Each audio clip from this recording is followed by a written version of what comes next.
χρόνος δεν κυλούσε τόσο γρήγορα. Θα έκανα ευχή να ξαναέχτιζα το σήμερα. Θα έπαιρνα για βάση μία η αχτίδα και τα όνειρα που θα έκανα θα τα έκανα με ελπίδα. Ονειροπόλημα δεν είναι να χαζεύεις τη στιγμή, αλλά να αγγίζεις το τέλειο που έχεις φτιάξει εσύ. Μα δυστυχώς ό,τι είχε να περνάει γρήγορα και χάσαμε το νόημα στα σίδερα από στάχτη.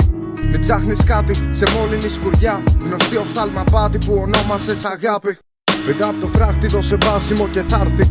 Ό,τι υπολόγισες στο σίδερο κολλά πάντα στη βράση. Είναι παρτίδες της στιγμής, μα πίσω δεν γυρνάνε. Σου κόβουν την ανάσα και τα τσάκρα σου κολλάνε. Είναι μέρες που δεν έχεις τι να γράψεις, τι να πεις. Είναι μέρες που η γλώσσα σου κολλάει στο εμείς. Κι εγώ δεν βγήκα έξω από την παρτίδα, ό,τι βίωνα. Εμάθα μάγκα μου και τα αποτύπωνα. Φωνή εντά και σύμφωνα γίνανε τρόπο σκέψη σε ανθρώπους που συμβίωνα. Κι αργά ή γρήγορα η ώρα δεν περνάει.